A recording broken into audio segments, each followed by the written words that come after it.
would have been based in London, had everything went to plan, but I was lucky enough that the role still went ahead, and I ended up working remotely from Belfast, which was still amazing because the experience, I still wouldn't have got if I had if it had just been cancelled completely. And to still you hear people saying, people have missed out because of the COVID pandemic and all. I mean, do you have any sense that you missed out on anything as a result of the way it was done? I don't think so. I mean, I think for me, sometimes I felt the physical distance in terms of, wanting to be a bit closer to your team. I would have loved to have interacted with them on a one-to-one basis more, but the team that I was with, the direct-to-consumer team and just the wider commercial team at ESPN, everyone was incredible. There were so many different team calls each day that everyone would be on, and I think everyone was very thorough in having, one-to-ones if you needed to air something out, and just understanding in general that it was a different dynamic. You can't just ask a question and get it answered in like 15 seconds. It will be a slightly bit longer.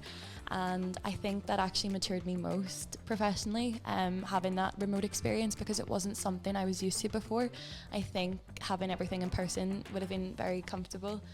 So I think in the end I definitely got more out of it in that sense. Okay.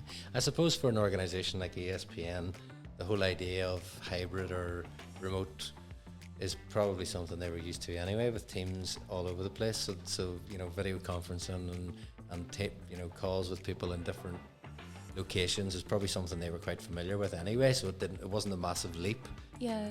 But do you think there's something in I mean, you talked to me briefly when we spoke last week about how structured and organised they were in terms of what the placement was, and even how your replacement sort of comes in and there's a little bit of crossover so that there's a proper handover process and things. Yeah. Do you find probably that probably the size of the organisation means they know how to run things like that a lot better? Yeah, I think it was definitely still an evolving role at times because of the nature of working remotely.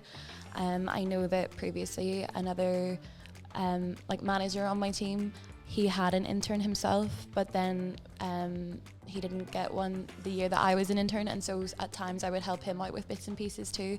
And so as the year went on, then my role kind of evolved, and it just also evolved to what my strengths and weaknesses were too.